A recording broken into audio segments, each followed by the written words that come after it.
اور قریب آ جائیے، بیچ میں جگہ خالی ہے، اور ایک مجمع اوپر بھی ہے، اگر وہ کسی تقاضے میں ہے تو ٹھیک ہے، اور نہیں آ جائے۔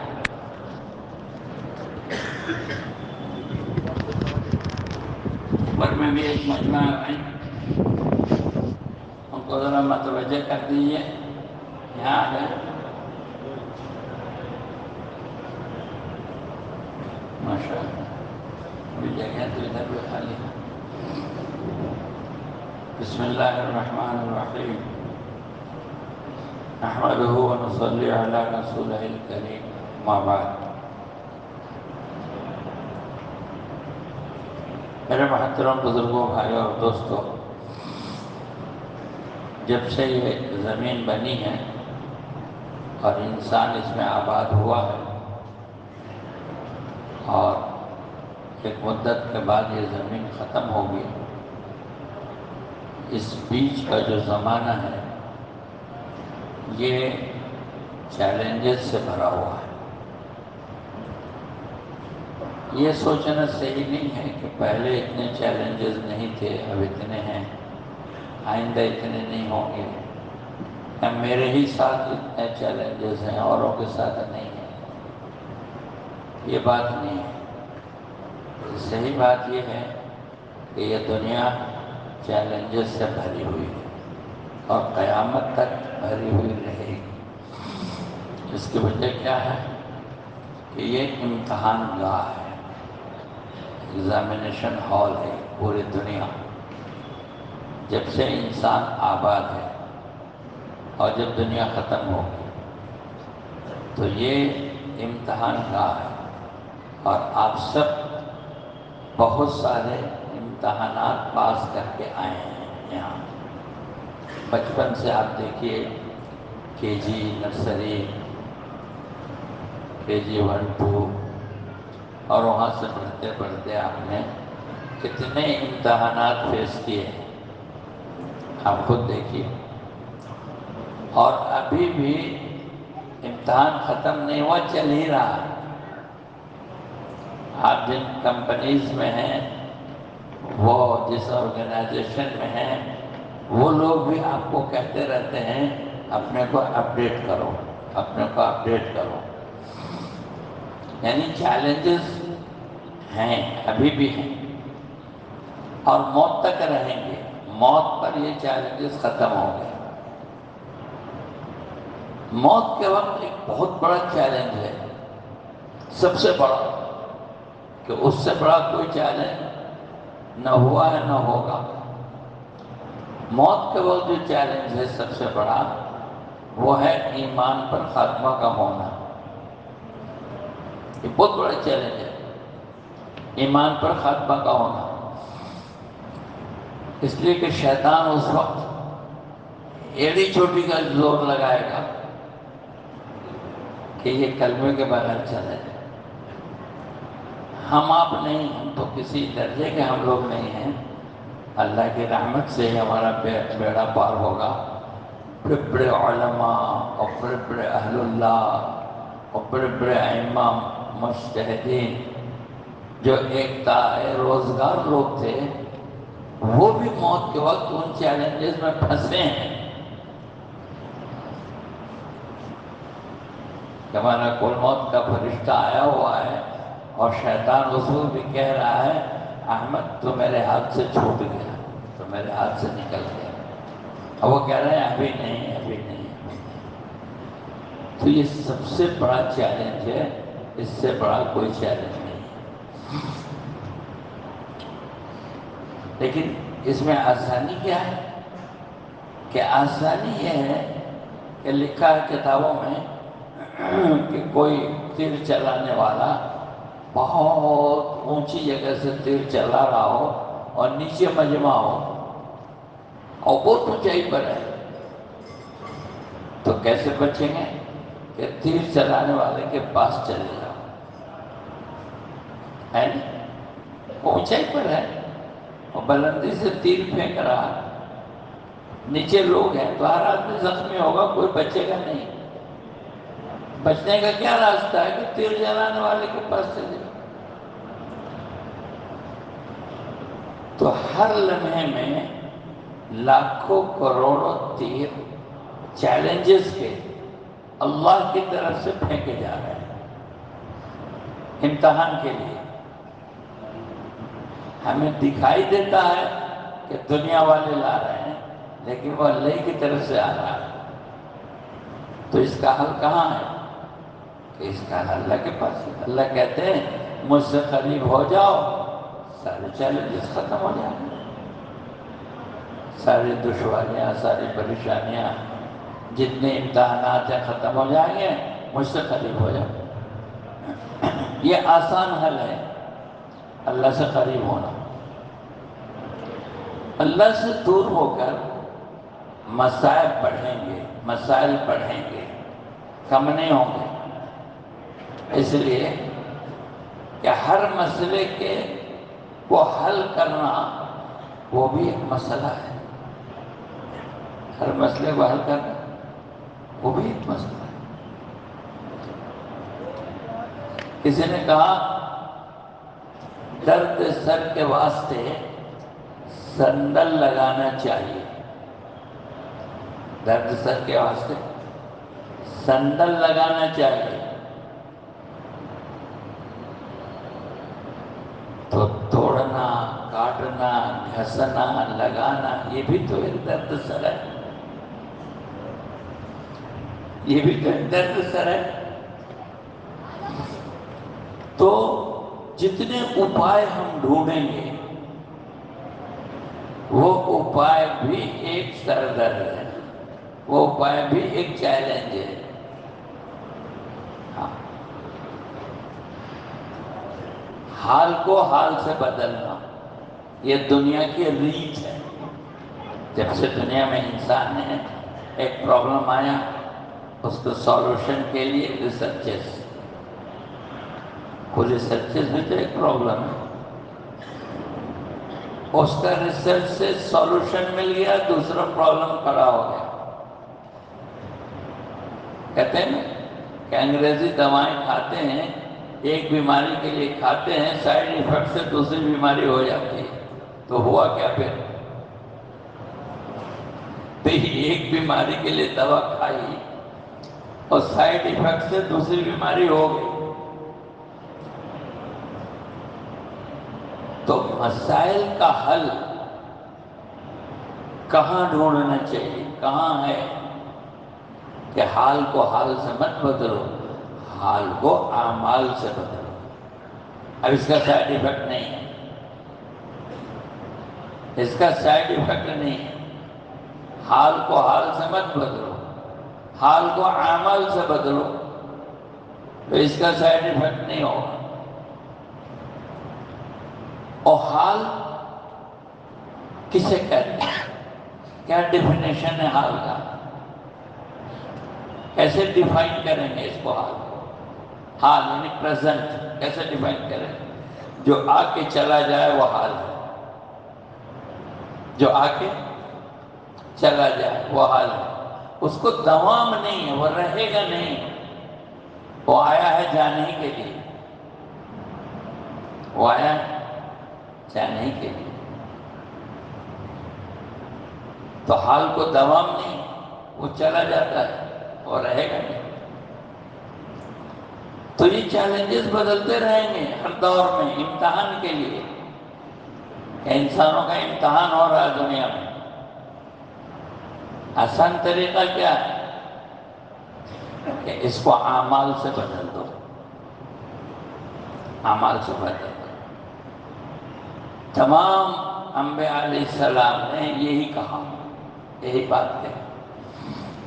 اور اس میں سب سے آسان کام، سب سے آسان، جتنے چیلنجز ہیں اس کو میٹ کرنے کے لیے سب سے آسان کام اللہ پاک سے جڑ جائے. ایمان. اور ایمان کو اللہ نے بہت آسان کیا ہے. اور اللہ کا دستور ہے کہ جو چیز انسانوں کے لیے جتنی ضروری ہوتی ہے اس کو اتنی آسان کر دیتے، اس کو ڈیفیکلٹ نہیں بناتے، اس کو دشوار کر دیں گے تو انسان پریشان ہو جائے گا۔ ہوا کتنا امپورٹنٹ ہے، چند منٹ کے لیے رک جائے تو سب ختم ہو جائے۔ اللہ نے اس کی کوئی فیس نہیں رکھی ہے، اس کو آسان کر دیا، اور نہ سانس لینے کے لیے کوئی دشواری اور کوئی اپریٹس رکھا ہے، آسان کر دیا۔ سوتے جاگتے اٹھتے بیٹھتے چلتے پھرتے جو جہاں چاہے سانس لے، اس کے لیے کوئی اسکیم بنانے کی ضرورت نہیں ہے، ہوا کو آسان کر دیا۔ پانی بہت ضروری ہے، اللہ نے آسان کر دیا۔ ایسے اللہ نے ایمان کو آسان کر دیا، ایمان کو آسان کر دیا، سب سے آسان ایمان۔ اللہ تعالیٰ کا ارشاد ہوگا، مفہوم ہے، ہر اس شخص کو جہنم سے نکال لو جو کبھی بھی میرا نام لیا ہو اور کبھی بھی مجھ سے ڈرا ہو۔ اب بتاؤ کتنا آسان۔ ہم لوگ گھبراتے ہیں، ایمان کوئی بہت بڑا پہاڑ ہے، کیسے اٹھے گا، میں تو کمزور آدمی ہوں، اس کو کیسے اٹھاؤں گا اتنے بڑے پہاڑ کو۔ نہیں، یہ آسان ہے، ہوا کی طرح، بغیر چاہے ہمارے سانس آتی رہتی ہے اور جاتی رہتی ہے، اس طرح ایمان آسان ہے۔ شیطان اس کو بھاری بنا کے پیش کرتا ہے، ڈر جاؤ، گھبرا جاؤ۔ سب سے آسان چیز ایمان،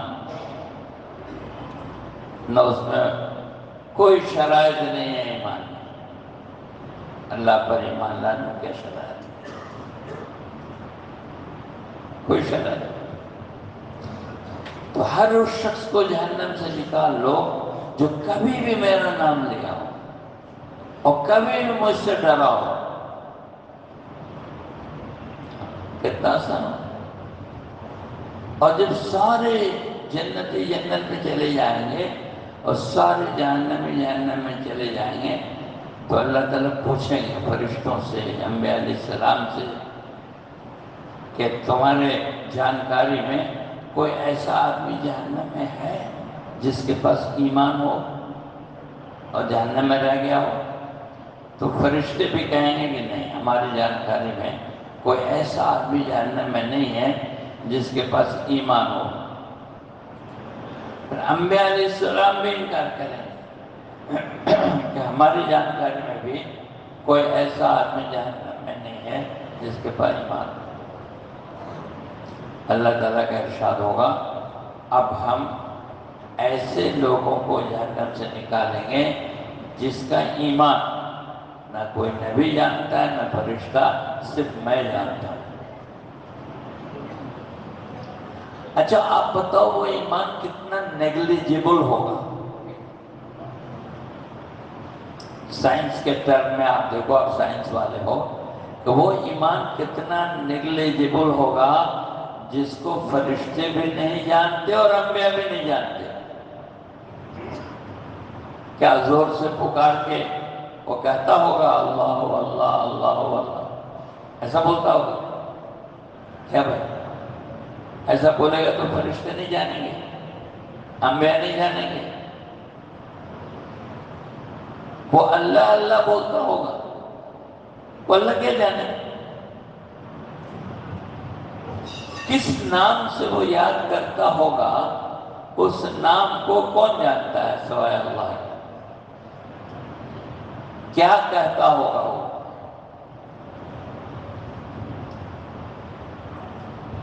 تو اس جو نیگلیجبل ایمان ہے، اس ایمان کی بھی اتنی قدر ہے کہ اللہ تعالیٰ اس کو نکالے۔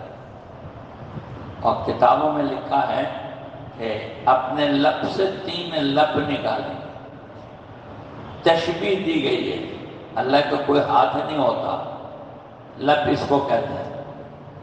تو اللہ کا کوئی ہاتھ نہیں ہوتا تو لب کہاں سے ہوگا؟ لیکن ایک مثال دیا گیا، تشبیہ دی گئی کہ اگر اللہ کا لب ہوگا تو وہ ہوگا کتنا بڑا، امیجن کرو کتنا بڑا ہوگا۔ اللہ اپنے لب میں چاہے تو ساری کائنات کو سما دے. کیا بھائی؟ لب ساری کائنات. تو کتنی بڑی تعداد ہوگی جس کو اللہ نکالے. کون بچ جائے گا جہنم میں؟ آپ بتاؤ.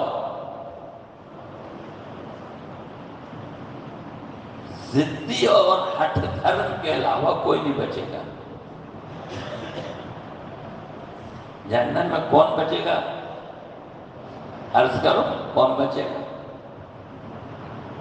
جہنم میں وہ بچے گا جو اللہ کو اللہ جان کر سمجھ کر انکار کرتا.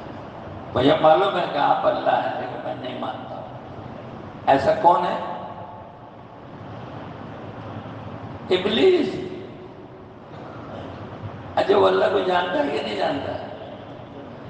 ہم لوگوں کی طرح ہے. جس طرح ہم لوگ اللہ کو جانتے ہیں اس طرح ابلیس جانتا ہے. وہ تو ساتھ رہنے والا ہے، دیکھنے والا، بات کرنے والا. ہم لوگ تو بہت دور ہیں.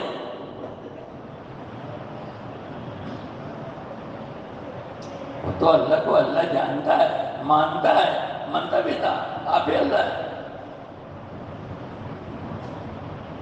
لیکن انکار کیا. انکار کیا. اس طرح اللہ کو جاننے والا جیسے ابلیس جانتا تھا، اللہ کو اللہ جان کے انکار کر دے گا، وہی جہنم میں رہے گا. ہاں تو اندازہ لگاؤ کہ ایمان کتنا آسان ہے. جنت میں آدمی عمل سے نہیں جائے گا، جنت میں آدمی ایمان سے جائے گا. ایمان سے. اگر اس کے پاس ایمان ہے، چاہے وہ نیگلیجبل ایمان ہو، جو میں نے عرض کیا نیگلیجبل، جس ایمان کی کوئی حقیقت سمجھ میں نہیں آ رہی ہے، وہ ویسا ایمان والا بھی ایک نہ ایک دن جہنم سے نکل جائے گا.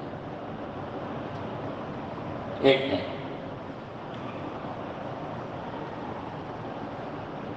گناہوں کے بارے میں تو یہ ہے کہ یا تو اللہ تعالیٰ معاف کر دیں گے اور نہیں تو کچھ سزا دے دیں گے، باقی رہے گا نہیں جہنم میں.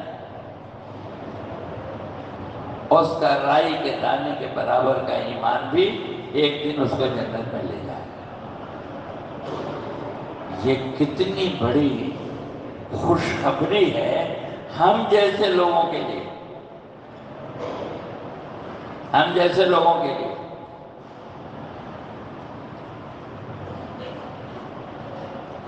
ہمارے گناہ کتنے ہیں؟ زمین اور آسمان کے بیچ کا فاصلہ اگر کوئی گناہوں سے بھر دے اور پھر ایک بار کہے یا اللہ معاف کر دیجیے تو معاف ہو. کتنا گناہ؟ زمین سے آسمان تک کا خلا صبح سے شام تک گناہوں سے بھر رہا ہے، اور پھر دن اور رات کے کسی حصے میں کہتا ہے معاف کر دے، معاف ہو. پھر دوسرے دن بھی یہی کرتا ہے اور پھر کہتا ہے معاف کر دیے تو معاف ہو. پھر تیسرے دن بھی یہی کرتا ہے اور پھر کہتا ہے معاف کر دیے تو معاف ہے. پوری زندگی زمین آسمان کے بیچ کی جگہ گناہوں سے بھرتا چلا جائے اور پوری زندگی کہتا چلا جائے معاف کر دیجئے، کہ گناہ کر کے تھک جائے گا، وہ معاف کر کے نہیں تھکے گا.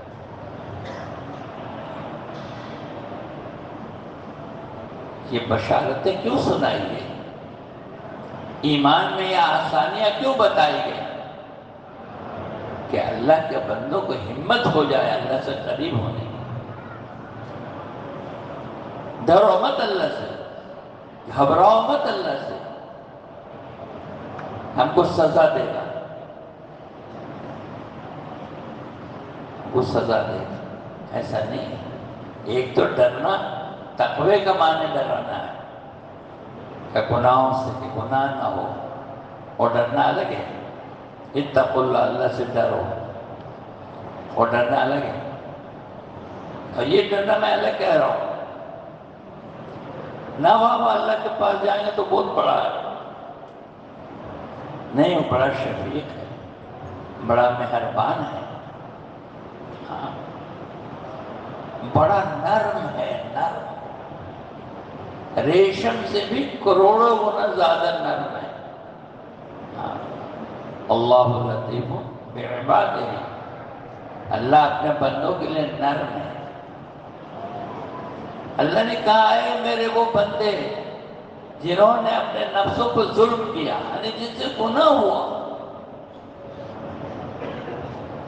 اے میرے وہ بندے جن سے گناہ ہوتا ہے، جو میری نافرمانی کرتے ہیں، گھبراؤ مت، میری نفرت، میری رحمت سے نا امید مت ہو، لا تقنطوا من رحمت اللہ، اے میرے وہ بندے جو گناہ کرتے ہیں، جو نافرمانیاں کرتے ہیں، ہماری رحمت سے مایوس مت ہو، تمہارے سارے گناہوں کو ہم معاف کرتے ہیں۔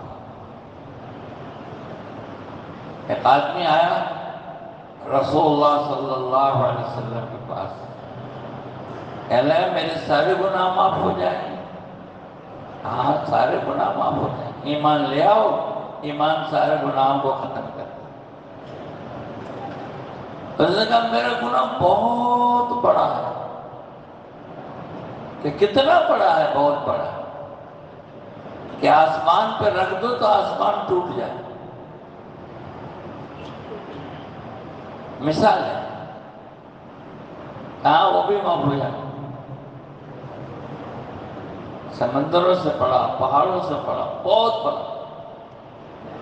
پھر اس نے اپنے گناہ کی تفصیل سنائی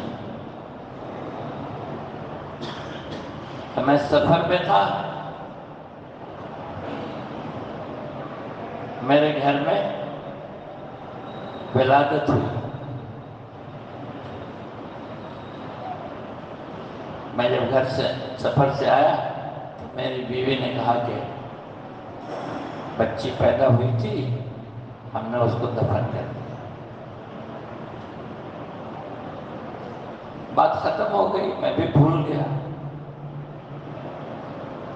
پھر میں اپنے کھیت کی طرف آتا جاتا تھا، اپنے گھر سے کھیت کے بیچ میں فاصلہ تھا، محلہ تھا، تو میں گزرتا تھا تو کچھ دوری پر ایک پڑوسی کا گھر تھا، وہاں ایک بچی کھیلتی تھی، تو میں اس کو کبھی کبھی پیار کر لیتا تھا، برابر میرا آنا جانا رہتا تھا، برابر میں اس کو پیار کر لیتا تھا، اور مجھ سے مانوس ہو گئی تو میں اس کو گود میں لے کے اپنے کھیت پر بھی جاتا، وہاں سے بھی گھوما پھرا کے اس کو لاتا، کبھی اس کو اپنے گھر پر بھی لاتا، اور میرے سینے پر بیٹھ کے کھیلتی تھی۔ بہت مانوس ہو گئی تو میری بیوی نے کہا کہ آپ اتنا پیار اور اتنی محبت کرتے ہیں اس بچی سے، آپ جانتے ہیں کون ہے؟ پڑوس کی بچی ہے؟ نہیں، یہ وہی بچی ہے جب آپ سفر میں تھے تو یہ پیدا ہوئی تھی۔ تو وہ آدمی حضور صلی اللہ علیہ وسلم سے سنا رہا ہے کہ یہ سننا تھا کہ میری آنکھوں میں خون اتر گیا، میں اس بچی کو لیا اور میں جنگل کی طرف، کھیت کی طرف چلا گیا، اور ایک کدال لیا اور میں اس کو دفن کرنے کے لیے زندہ گڈھا کھودنے لگا۔ بہت پیاری تھی، میں گڈھا کھود رہا تھا اور میرے جسم پر جو مٹی اور دھول پڑ رہے تھے وہ اس کو جھاڑ رہی تھی محبت میں۔ جب گڈھا تیار ہوا کمر تک تو ہم نے اس کو اس میں اتارا، تو تالی بجانے لگی، خوشی میں، کھیل تھا اس کے لیے۔ پھر میں مٹی ڈالنے لگا۔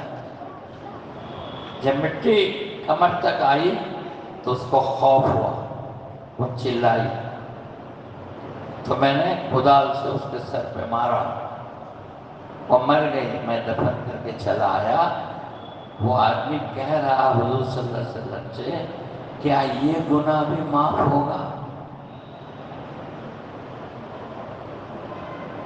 آپ سوچو میرے بھائی، یہ ایمان کیسے کیسے گناہوں کو معاف کرتا ہے۔ وہ پوچھ رہا ہے کیا یہ گناہ بھی معاف ہوگا؟ آقا صلی اللہ علیہ وسلم نے فرمایا کہ یہ گناہ بھی معاف ہوگا، یہ گناہ بھی معاف ہوگا۔ یہ ایمان کتنی بڑی دولت اللہ نے ہمیں دی ہے، بغیر کسی مشقت کے اور بغیر کسی محنت کے۔ اتنی بڑی دولت ایمان کی وراثت کے طور پر، خاندان کے طور پر، مسلمان ماں باپ سے ہمارے پاس یہ ایمان آیا ہے۔ یہی نجات کا کلمہ ہے، اور یہی جہنم سے بچائے گا، اور یہی کلمہ جنت میں لے کے جائے گا۔ اس لیے پہلی بات تو یہ عرض کرنی ہے کہ ہم اس ایمان کی نعمت پر شکر کریں۔ اللہم لک الحمد و لک الشکر، اللہم لک الحمد و لک الشکر۔ ہم اپنے زندگی کا یہ معمول بنا لیں کہ چلتے پھرتے، اٹھتے بیٹھتے، سوتے جاگتے، جاب میں ہیں، دفتر میں ہیں، کام میں ہیں، کہیں بھی ہیں، ہر وقت اس کی عادت ڈالیں، آپ کا شکر ہے کہ آپ نے مجھے ایمان دیا۔ میرے بغیر کسی استحقاق کے، بغیر کسی حق کے، میرا کوئی حق نہیں اللہ پر کہ میں کہوں کہ مجھے ایمان کیوں نہیں دیجیے گا، مجھے ایمان دینا پڑے گا، کوئی حق نہیں۔ اپنی رحمت سے ہم کو وہ کلمہ دیا جو نجات کا ہے، اور اس ایمان کو دے کر ہمارے جنت کے راستے کو آسان کر دیا۔ اعمال تو دوسرے نمبر کی چیز ہے، اعمال سے تو جنت سجائی جائے گی، اعمال سے جنت سجائی جائے گی، لیکن جنت میں جائے گا ایمان سے۔ تو ہم جتنا شکر کر سکے شکر کریں کہ یا اللہ آپ نے مجھے ایمان دیا، آپ کا شکر۔ اور علماء نے یہ کہا ہے کہ 99 علامتیں کفر کی ہو اور ایک علامت ایمان کی ہو تو اسی علامت کو دیکھا جائے گا کہ زندگی میں 99 ایسی نشانیاں ہیں، علامات یعنی نشانیاں، جس سے کفر ظاہر ہو رہا ہے، لیکن ایک علامت ایسی ہے جس سے ایمان ظاہر ہو رہا تو یہ ایمان والا ہے۔ کتنی آسانی بتاؤ، کتنی آسانی۔ آخرت کو اللہ نے اتنا آسان کیا، آخرت کا مسئلہ حل کر دیا۔ اس لیے اس ایمان پر شاکر ہونا، شکر کرنے سے نعمت بڑھتی ہے۔ لئن شکرتم لأزیدنکم، انکار کرنے سے سزا ہوتی ہے۔ سب سے بڑا شکر اس کا ہے کہ اس مالک نے ہم کو ایمان دیا۔ ہمارا کام اتنا ہے، یہ سب سے بڑا چیلنج ہے ایمان، جو ہم کو مفت میں ملا۔ دوسرا چیلنج یہ ہے جو اس سے بھی بڑا ہے کہ ایمان کو لے کے جانا۔ ہم دنیا سے جائیں تو ایمان لے کے جائیں، ایمان کو چھیننے کے لیے محنت ہو رہی ہے۔ ہم غافل ہیں شیطان سے، شیطان ہم سے غافل نہیں ہے۔ اور یہ جس دن سے دنیا بنی ہے تب سے ہے ابلیس نے چیلنج دیا ہے، ابلیس نے کہا ہم ان کو بہکائیں گے، آگے سے پیچھے سے دائیں سے بائیں سے، ایک کو بھی نہیں چھوڑیں گے، سب کو جہنم میں لے جائیں گے، ہم جائیں گے تو اکیلے جائیں گے، سب کو لے جائیں گے، لیکن میرے ہاتھ سے بچ کون جائے گا؟ مخلصین، اخلاص والے بچ جائیں گے۔ اس لیے علماء نے لکھا ہے کہ اخلاص کیا ہے؟ کہ اخلاص ہی ایمان ہے، اور ایمان ہی اخلاص ہے۔ اخلاص ہی ایمان ہے، ایمان ہی اخلاص ہے۔ تو ایمان تو اللہ نے دے دیا، آج کے دور میں بھی اگر ایمان لانا ہو آسان کام ہے؟ آج بھی ایمان لانا ہو تو آسان کام ہے؟ کتنے چیلنجز ہیں جی؟ کوئی آسانی ہے، کوئی آزادی ہے ایمان لانے میں؟ اللہ نے ہمیں بغیر محنت اور کوشش کے مفت میں دے دی۔ دوسرا چیلنج یہ ہے کہ ہم دنیا سے ایمان کے ساتھ ہیں، چاہے اس کا مقدار جتنا کم ہو، اگر نیگلیجبل ایمان میں لے کے جائیں گے تو جنت میں جائیں گے ایک نہیں۔ دوسرا چیلنج، یہ دنیا میں جتنی بارات سجائی گئی ہے، یہ ساری بارات ایمان چھیننے کی سجائی گئی ہے۔ کیسے ایمان چھینا جائے، کیسے ایمان چھینا جائے، کہ یہ بغیر ایمان کے دنیا سے چلا جائے، تو اس کو بچا کے لے جانا۔ اس ایمان کو بچا کے لے جانے کے لیے ایمان کی محنت ہے، کہ ایمان کی محنت کرنے والا دنیا سے جائے گا تو انشاءاللہ ایمان کے ساتھ جائے گا۔ اس لیے کوئی ایمان کی محنت کرتا تھا،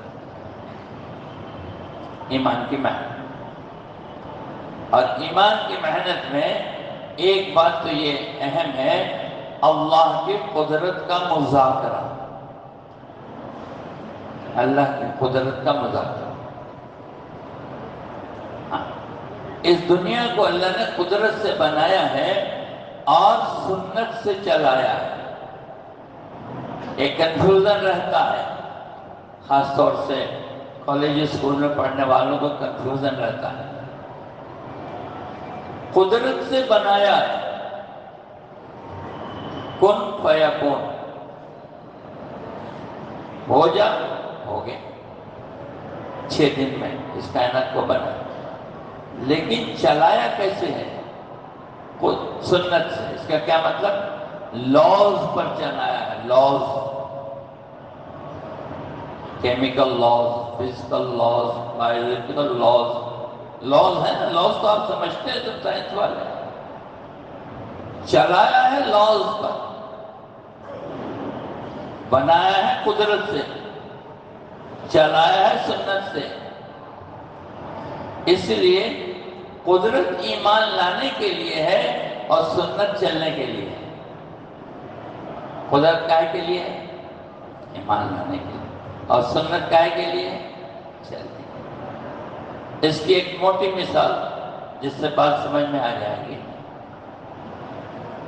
کہ قدرت یہ ہے کہ بغیر ماں باپ کے بنا ہے، قدرت یہ بھی ہے کہ بغیر ماں کے پیدا ہے، اور قدرت یہ بھی ہے کہ بغیر باپ کے پیدا ہے۔ یہ قدرت ہے۔ یہ کہے کے لیے؟ ایمان لانے کے لیے۔ وہ اتنا بڑا ہے، اتنا طاقت والا ہے، کچھ نہیں تھا تو سب کچھ بنا ہے۔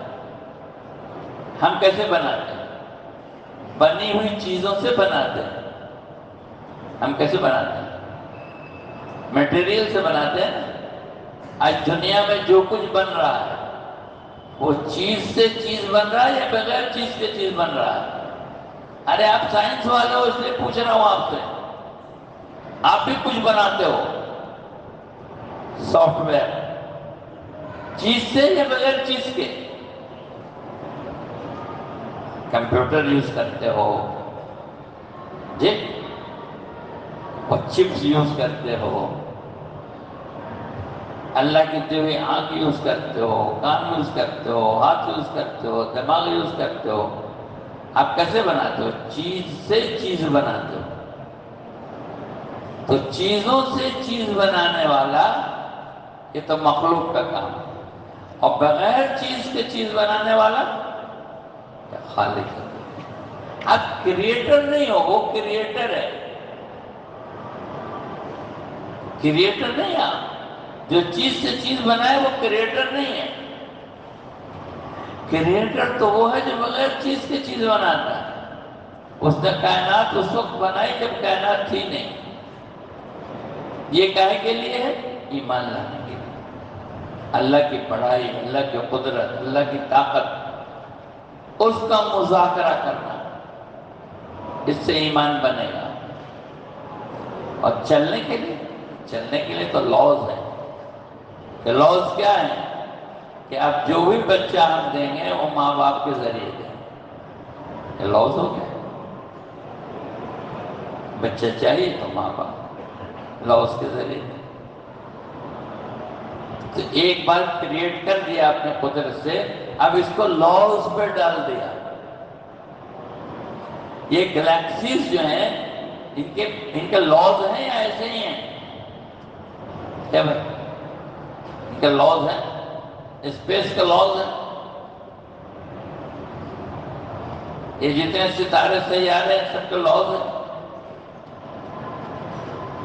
سب اپنے اپنے آربٹ میں چل رہے ہیں۔ جو بھی میٹلز ہیں، سبسٹانسز ہیں جو ہم دیکھتے ہیں، سب کہیں نہ کہیں لاز سے بنے ہوئے ہیں۔ نئے نئے ریسرچز آ رہے ہیں، نئی نئی باتیں کھل رہی ہیں۔ پہلے جو چیزیں بے جان سمجھی جاتی تھی، آج وہ چیزیں جاندار سمجھی جا رہی ہیں۔ ان کے لیے بھی لاز ہیں۔ یہ سنت ہے، چلایا سنت سے۔ جب دنیا کی چھوٹی سے چھوٹی چیز اور بڑی سے بڑی چیز کسی نہ کسی لاز پر ہے، اگر وہ ان لاز کو چھوڑ دے، باقی رہے گا، ختم ہو جائے گا۔ کیا بھائی؟ کیا کہتی ہے سائنس آپ کی؟ باقی رہے گی، ختم ہو جائے گی۔ تو انسان جو سب سے قیمتی مخلوق ہے کائنات میں، اس کو بھی بنایا ہے قدرت سے، چلایا ہے لاز سے۔ سب کے لیے لاز ہیں اور انسان کے لیے کوئی لاز نہیں ہے، کوئی لا نہیں ہے۔ ایسا ہو سکتا ہے؟ سب سے زیادہ سفسٹیکیٹڈ مشین ہے کہ اس کے لیے بھی لاز ہے۔ ہماری پریشانیوں کی وجہ کیا ہے؟ چیلنجز میں ہم کہاں فیل ہوتے ہیں؟ اور اس کا حل کیا ہے؟ جب ہم لاز کو توڑتے ہیں۔ میں نے عرض کیا کہ چیلنجز تو رہیں گے قیامت تک اور بدلتے رہیں گے، ایک ہی نہیں رہے گا۔ امتحان کیا ہے؟ سولوشن کیا ہے اس پرابلم کا؟ پرابلمز بدلتے رہیں گے اور پرابلمز نیومرس ہیں، سولوشن ایک ہے اور بہت سمپل ہے کہ اپنے آپ کو لاز سے باندھ لینا۔ ہم قانون سے بندھے ہوئے ہیں، قانون سے بندھے ہوئے۔ اللہ تعالیٰ نے ان چیلنجز کو میٹ کرنے کے لیے ہمیں یہ دیا قانون۔ وہ قانون کیا ہے؟ شریعت۔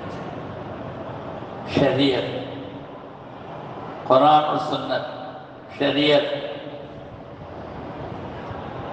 اس کے لیے یہ محنت ہے کہ ہم ان تمام مسائل میں الجھ کر ایک مسئلے کو حل کرنے کے لیے دوسرے مسئلے میں الجھتے ہیں۔ یہ ہم کرتے کرتے تھک جائیں گے اور ہمارے پرابلم سالو نہیں ہوں گے۔ آسان طریقہ ہے ہم قرآن اور سنت کے پابند ہو جائیں۔ آسان طریقہ، سمجھ میں آوے تب بھی، نہ سمجھ میں آوے تب بھی ہم قرآن اور سنت کے پابند ہو جائیں۔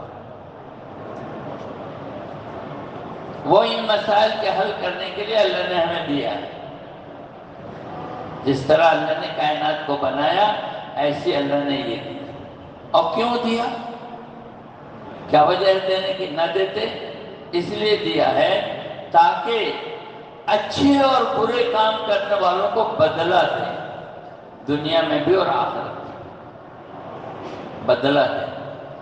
قرآن نے اس کو بیان کیا کہ ہم بدلہ دیں. جو لا ابائڈنگ پیپل ہے ان کے لیے جنت ہے، اور جو لا ابائڈنگ پیپل نہیں ہے ان کے لیے جہنم ہے. جو قانون کی پاسداری کریں گے ان کے لیے جنت ہے، اور جو قانون کی پاسداری نہیں کریں گے ان کے لیے جہنم ہے. اس لیے ان مسائل کو حل کرنے کے لیے لاز دیے ہیں، قانون دیے ہیں. یہی اس دعوت کی محنت کی غرض ہے، اور اسی لیے ہم کو جوڑا جاتا اور بات کہی جاتی ہے کہ ہم آزاد زندگی نہ گزاریں، ہم پابند ہو کر زندگی گزاریں. ایک یہ بھی مسکنسپشن ہے کہ آزاد زندگی کے جو مزے ہیں وہ پابند زندگی کے مزے نہیں ہیں. ایک کنسپچول مسٹیک ہے، غلط ہے، کنسپٹ کی غلطی ہے. یہ کیا غلطی ہے؟ جو اپنے کو آزاد سمجھ رہا ہے، حقیقی معلوم ہے وہ آزاد نہیں ہے بلکہ لاکھوں کی غلامی کا شکار ہے. جو غلام ہے وہ ایک کا غلام ہے، اللہ کا، جو خالق کائنات ہے، مالک کل ہے. جو غلام ہے وہ ایک کا غلام ہے، اور جو آزاد ہے وہ سینکڑوں کا غلام ہے، لاکھوں کا غلام ہے. سب سے پہلے اپنی چاہت کا غلام ہے. آدمی کیا کہتا ہے؟ وہ کریں گے جو میرا جی چاہے گا. تو کس کا غلام ہوا؟ کس کا غلام ہوا؟ چاہت کا. قرآن نے اس کو بیان کیا ہے.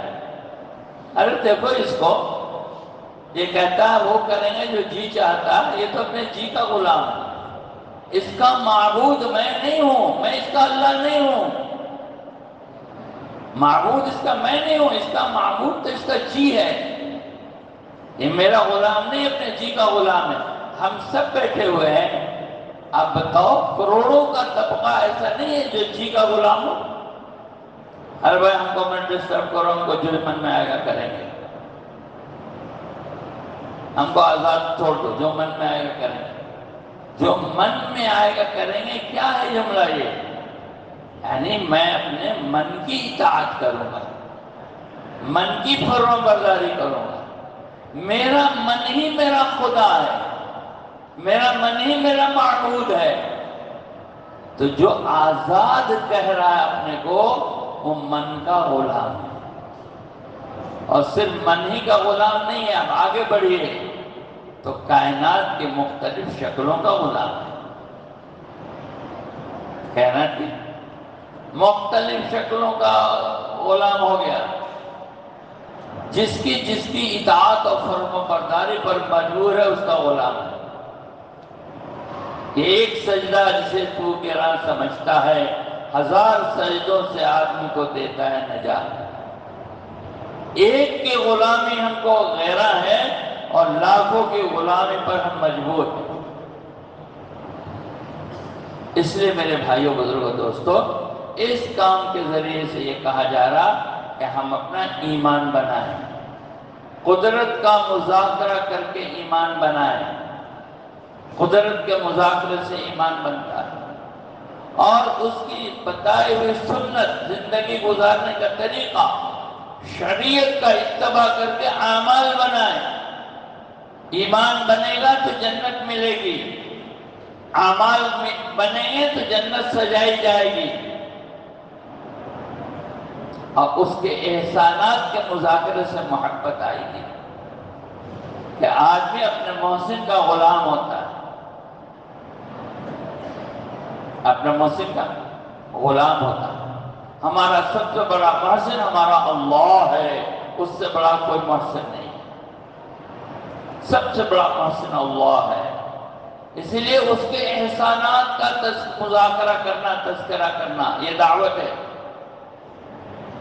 یہ دعوت ہے، احسانات کا مذاکرہ کرنا دعوت ہے، قدرت کا مذاکرہ کرنا یہ دعوت ہے، اسی کو دعوت کہتے ہیں۔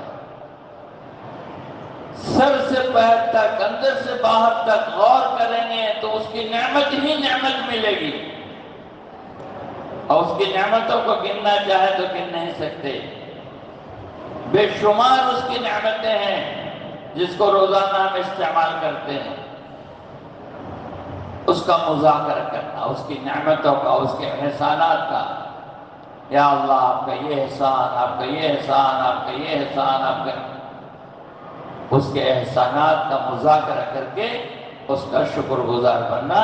احسانات کے مذاکرے سے محبت آتی ہے، قدرت کے مذاکرے سے ایمان بنتا ہے، احسانات کے مذاکرے سے محبت آتی ہے، اور اس کی سنت سے کے طریقے پر جو سنت اس نے چلائی ہے، شریعت پر عمل کرنا، کہ اس کے وجہ سے ہماری آخرت بنے گی، اعمال بنیں گے، جنت میں سجائی جائے گی، اور اللہ تعالیٰ چین سکون عزت راحت برکت حفاظت دے۔ اس کے لیے میرے بھائیوں بزرگوں دوستو یہ محنت ہے، یہ محنت یوں ہی نہیں ہے، کوئی تفریحی چیز نہیں ہے، مجمع جمع کر لیا اور سنا دیا، بلکہ سامنے ایک ٹارگٹ ہے، تفریحی چیز نہیں ہے، اور ہر آدمی، ہر انڈیویجول کے مسائل کا حل ہے، ہر انڈیویجول کے مسائل کا حل ہے۔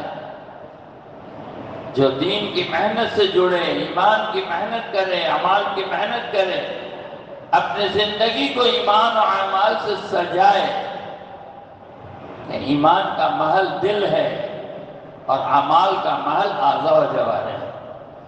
ایمان دل میں ہوگا، اعمال اعضاء و جوارح میں ہوں گے، اس کے لیے یہ محنت ہے، اس کے لیے اوقات مانگے جاتے ہیں۔ ہم اس محنت سے جڑے رہیں، جس درجے میں بھی وہ جڑے رہیں، اس لیے کہ ہم اللہ کو عاجز نہیں کر سکتے، اللہ کو نہیں تھکا سکتے، ہم تھک جائیں گے۔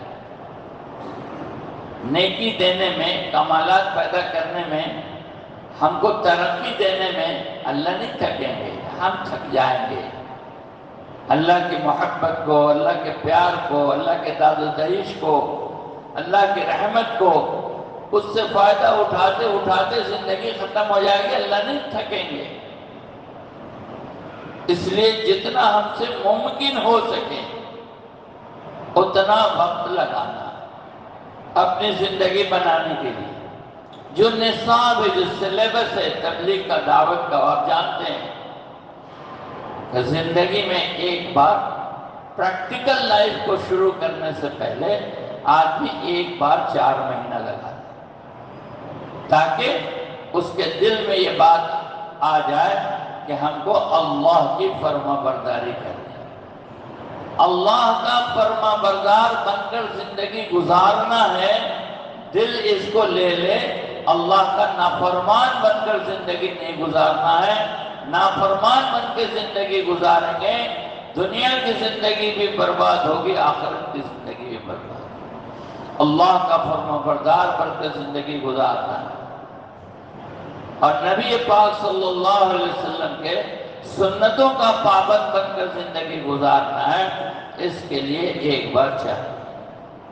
پھر سال میں 40 دن، 365 دنوں میں اپنی ضروریات، اپنا کاروبار، اپنا ڈپارٹمنٹ، آفس، دفتر، اور 40 دن اللہ کے۔ مہینے کے 30 دنوں میں 27 دن اپنا گھر کاروبار اور 3 دن اللہ کے راستے۔ مقامی کام، روزانہ کا مشورہ، روزانہ کی ملاقات، فضائل اعمال کی گھر مسجد کی تعلیم، ہفتے کے 2 گشت۔ یہ آسان نصاب ہے، یہ تو سلیبس ہے۔ آپ کریں کتنا؟ جتنا آپ سے ممکن ہو سکے، جتنا آپ کے لیے آسان ہو سکے۔ اگر آپ کو سمجھ میں نہیں آ رہا کہ میری آسانیاں کیا ہیں اور میرے لیے یہ کیسے آسان ہو جائے گا، تو جو کام کے پرانے اور ذمہ دار ہیں ان سے مشورہ کریں۔ میرا یہ جاب ہے، میرا یہ بزنس ہے، میری یہ مصروفیات ہے، میرا یہ گھر ہے، میرے ماں باپ بھائی بہن ہیں، میری یہ ذمہ داری ہے۔ ان ذمہ داریوں کے ساتھ میں اس کام کو کرنا چاہتا ہوں، کیسے کروں مجھے بتائیں۔ تو جو اس راہ سے گزر چکے ہیں اور 20 سال 30 سال 40 سال 50 سال سے اس کام کو کام بنا کے کر رہے ہیں، وہ آپ کو اس میں رہبری کریں گے، گائیڈ کریں گے، بتائیں گے کہ آپ اس طرح چلنا شروع کرو۔ بچہ گرتے پڑتے چلتا ہے، پہلے گھٹنوں کے بل چلتا ہے، پھر کھڑا ہوتا ہے، پھر گرتا ہے، پھر ایک ایک قدم بڑھاتا ہے، پھر ایک دن ریس میں حصہ لینے والا بنتا ہے۔ جو گھٹنوں کے بل چل رہا ہے اس سے کہیے گا کہ تم کو ایک دن ریس میں جانا ہے، وہ کہے گا کہ ابھی تو گھٹنے ہی نہیں اٹھ سکا، میں ریس میں کدھر سے جائیں گے، اس کے سمجھ میں نہیں آئے گا۔ لیکن یہ ایک وقت آتا ہے، یہ جتنا مجمع نظر آ رہا ہے ایک وقت تھا کہ میں خود اور یہ پورا مجمع ہم سب ایک وقت تھا کہ گھٹنوں کے بل ہی چلے، اور یہی نیچرل چیز ہے، نیچرل چیز۔ اگر گھٹنوں کے بل نہ چلا کر سیدھے سیدھے چلنے اور دوڑنے پہ بچے کو لگا دیجیے گا تو اس کی نازک ہڈیاں مڑ جائیں گی، پھر وہ بیمار ہو جائے گا۔ اس لیے نیچرل ترتیب یہی ہے کہ ہم سب یہاں تک پہنچے ہیں گھٹنوں کے بل ہی چل کر، تھوڑا تھوڑا تھوڑا تھوڑا تھوڑا تھوڑا شریک ہوتے رہے۔ آپ میں سے بہت سے لوگ ہوں گے جو اسٹوڈنٹ لائف میں اس کام میں جڑے، تو کیا دیا اسٹوڈنٹ لائف میں؟ اپنی تعلیمی مصروفیات کی رعایت کرتے ہوئے 24 گھنٹے کی جماعت یا طلبہ کا اجتماع۔ ہم لوگ کئی سال تک 24 گھنٹے والے ہی رہے، پھر 3 دن پر آئے، پھر چھٹیوں میں 10 دن 15 دن 20 دن، پھر بڑی چھٹیوں میں چلا، پھر جب تعلیم کا معاملہ ختم ہوا، 20 سال لگا، 25 سال لگا، 30 سال لگا، فارغ ہو کے پریکٹیکل لائف میں آئے تو 4 رہے۔ یہی ترتیب ہے، بہت آسان ہے، مشکل نہیں ہے، ہمت کرنے کی بات ہے۔ اگر ہم اس ترتیب سے جڑ کر اور مل کر اور مشورہ کر کے چلیں گے تو منزلیں ہم ترقی کی آگے بڑھتے چلے جائیں گے۔ پھر ایک وقت آئے گا اللہ ہم سے دنیا میں کام لیں گے، اور ایسے لوگ ہیں یہاں حیدرآباد میں ہیں، دنیا میں ہیں، اس مجلس میں ہیں، جن سے اللہ نے دنیا میں کام لیا۔ چلے کہاں سے تھے؟ چلے یہیں گھٹنوں کے بل سے چلے تھے۔ اس لیے گھبرانے کی بات نہیں ہے۔ الجھنیں جتنی بھی ہیں، مسائل جتنے بھی ہیں، پریشانیاں جتنی بھی ہیں، اگر آپ مشورے سے حل نہیں کرو گے تو یہ پریشانیاں بڑھیں گی، آپ کو ستائیں گی، آپ کو ڈرائیں گی۔ ہاں، یہ ڈرائیں گی، ستائیں گی، یہ الجھنیں پریشان کریں گی۔ اس کو سلجھانے کا راستہ یہ ہے کہ ذمہ داروں سے مشورہ کرو، میں یہ مسائل میرے ہیں، میں کیسے چلوں۔ یہ طے ضرور پورا مجمع یہ طے کرے کہ ہم اس کام کو کام بنائیں گے انشاءاللہ۔ سب تیار ہیں اس کے لیے؟ پورا مجمع بتائے کام کو کام بنائیں گے انشاءاللہ۔ جو بھی تقاضے ہوں گے اس کو پورا کریں گے، اس کو لے کے چلیں گے۔ دیکھو صبح میں بھی میں نے عرض کیا تھا 2.5 لاکھ تقریباً آئی ٹی پروفیشنلز حیدرآباد، مسلمان 2.5 لاکھ کے قریب، اور یہ اتنا چھوٹا سا مجمع ہے، ان 2.5 لاکھ تک یہ کیسے پہنچے گا؟ مشکل نہیں۔ یہ مت سمجھو کہ 2.5 لاکھ میرے سر پہ۔ حضور اکرم صلی اللہ علیہ وسلم تشریف لے آئے تو آپ کے سامنے پوری دنیا تھی، آپ کی ذمہ داری میں، آپ کے سر پر بوجھ پوری دنیا کا تھا، لیکن آپ پوری دنیا میں گئے نہیں، پوری دنیا میں گئے نہیں۔ آپ کا سب سے لمبا سفر تبوک کا ہے، اور پوری انسانیت کے نبی ہیں آپ، قیامت تک کہنے والے انسانوں کے نبی ہیں، لیکن آپ پوری انسانیت کے پاس بھی نہیں گئے۔ پھر کام کیسے ہوا؟ کام اس طرح ہوا، آپ جہاں تھے وہیں مکے میں تھے مکے میں، مدینے میں تھے آپ جہاں تھے وہیں کام کی ترتیب قائم کر دی، کام کی ترتیب قائم کر دی، کام کی ترتیب قائم ہو گئی اور 23 سال میں دین مکمل ہو گیا۔ آپ چلے گئے، آپ چلے گئے، نہ پوری دنیا میں گئے نہ سارے انسانوں کے پاس گئے۔ اب کیا ہوا؟ اب یہ دھیرے دھیرے چلتا گیا، اور آج دنیا کا کوئی ملک شاید ایسا نہیں ہے جہاں کوئی نہ کوئی مسلمان نہ ہو۔ ایسا دنیا کا کوئی ملک ہے جہاں کوئی مسلمان ہو؟ یہی آپ یہ مت گھبراؤ کہ 2.5 lakh I T professional Hyderabad میں، ہم اتنے تھوڑے لوگ ہم کیا کریں گے؟ پتہ چلا کام کرنے سے پہلے بے ہوش ہونے لگے کہ ارے ہم کیا کریں گے۔ نہیں، آپ اپنے محلے میں، آپ اپنی مسجد میں، آپ اپنے حلقے میں، آپ اپنے زون میں جو کام بتایا جا رہا ہے اپنے گھر کاروبار کے ساتھ آپ اس کو کرنا شروع کرو۔ پہنچائے گا کون؟ اللہ۔ حضور صلی اللہ علیہ وسلم دنیا میں نہیں گئے، آپ کے دین کو پہنچایا کس نے؟ ارے بولو نا، تو آواز ہی نہیں کسی کی۔ پوری دنیا میں کس نے پہنچایا؟ مولانا الیاس صاحب رحمۃ اللہ علیہ پوری دنیا میں گئے؟ امریکہ گئے کیا؟ یورپ گئے کیا؟ آسٹریلیا گئے کیا؟ مولانا کا سفر ہندوستان سے حجاز کا حج کے لیے، بس اتنا۔ اور کام کہاں تک پہنچا؟ پورے دنیا کس نے پہنچایا؟ اللہ نے۔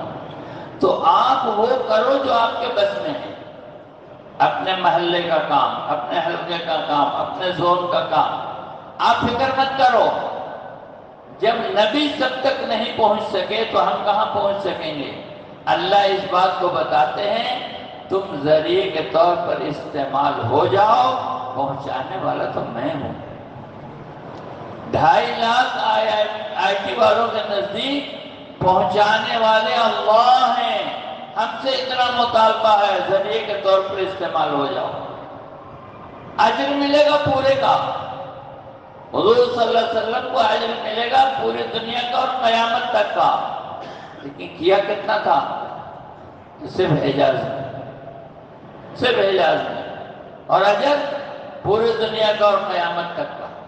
ایسے ہی آپ کو بھی اجر ملے گا سب کا، جہاں جہاں تک کی نیت کرو گے، اور کرو گے اتنا جتنا آپ کے بس میں ہے۔ اس لیے میرے بھائیوں بزرگوں دوستو، اللہ تعالیٰ کو جو چیز ناپسند ہے وہ سستی ہے۔ ناپسند ہے وہ کیا ہے؟ سستی۔ حضرت جی سے کسی نے پوچھا سستی کا علاج، حضرت جی نے کہا سستی کا علاج چستی۔ سستی کا علاج، حضور صلی اللہ علیہ وسلم نے پناہ مانگی ہے سستی سے۔ اللہم انی اعوذ بک من الکسل۔ سستی اچھی چیز نہیں ہے مسلمانوں کے لیے، شیطانی پھندا ہے یہ۔ ہمت کرو، ہمت کرو، ارادے کرو، عزائم کرو، اونچی اونچی نیتیں کرو۔ کرے گا کون؟ کہ اللہ۔ میں نے نیتیں کی اونچی اونچی اللہ کے بھروسے پر، پوری دنیا میں اللہ کا کلمہ بلند کر کے رہیں گے۔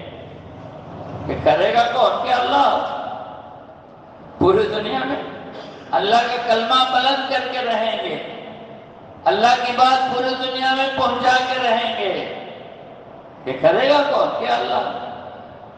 میرا کام نیت کرنا، اور جو بس میں ہو وہ کرنا۔ تو جو آپ کے بس میں ہے، اپنے محلے کا کام، اپنے حلقے کا کام، اپنے زون کا کام، اس کو کرو، اس میں سستی مت کرو۔ دیکھو اس میں سستی کریں گے تو اللہ ناراض ہوں گے۔ جو آدمی کر سکتا ہے وہ نہ کرے تو اللہ کی ناراضگی۔ جو نہ کر سکتا ہو اللہ اس کا مکلف نہیں بنایا۔ جو تم کر سکتے ہو کرو، جو باقی رہے گا وہ میں کروں گا۔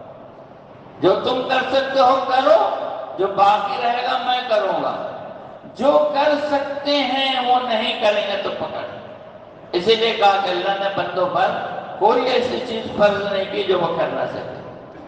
پہلے اس وقت سے کوئی مسلمان نہیں کہہ سکتا میرے اندر نماز پڑھنے کی استعداد نہیں، غلط ہے یہ۔ اللہ نے وہی چیز فرض کی ہے پہلے جس کی استعداد دی ہے۔ اللہ نے یہ کام دیا ہے تو اس کام کی استعداد بھی ہمیں دی ہے، ہم نہیں کرتے ہیں، یہ میری سستی ہے، میری کوتاہی ہے، میری غفلت ہے، کہ میں ذمہ دار ہوں کہ اللہ نے جتنا ہمیں طاقت دی ہے اتنا ہم نہیں کرتے ہیں، تو ہم ذمہ دار ہیں اس کے، ہم ذمہ دار۔ اس لیے حضرت جی رحمۃ اللہ علیہ یہ عہد لیتے تھے کہ دین کے کاموں میں سستی نہیں کریں گے، یہ کہلواتے تھے، دین کے کاموں میں سستی نہیں کریں گے۔ اس لیے میرے بھائی پورا مجمع یہ نیت کریں کہ ہم دین کے کام کو کام بنائیں گے انشاءاللہ، اور اپنی استعداد پر اس کام کو کریں گے انشاءاللہ۔ اللہ تعالیٰ قبول فرمائے، آسان فرمائے۔ آپ بتاؤ کون کون تیار ہے؟ بولو بھائی کیا تشکیل ہے؟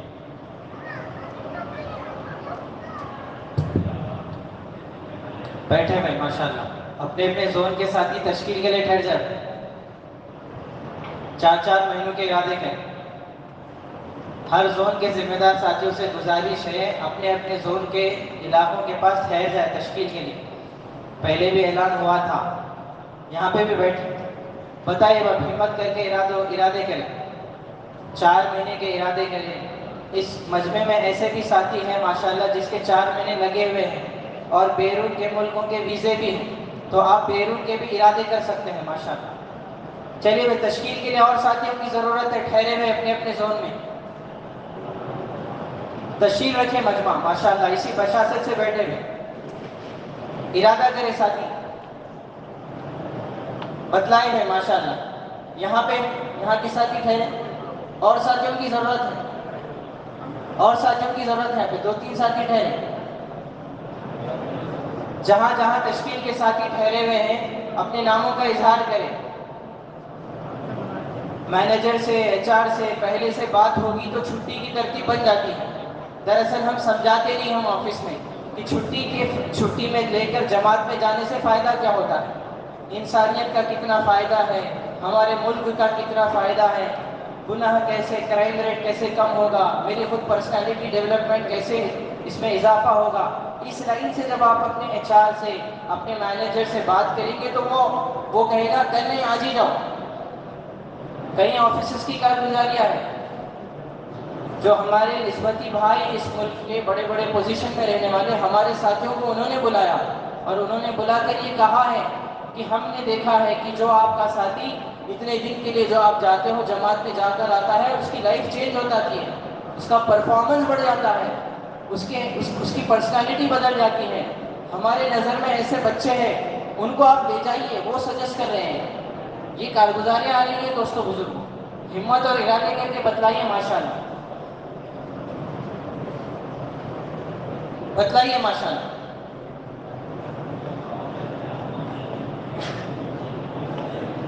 جی شاہ رخ بھائی یہاں ٹھہر جاؤ، پیڈ ادھر ہے، یہاں ٹھہر جائیے، یہاں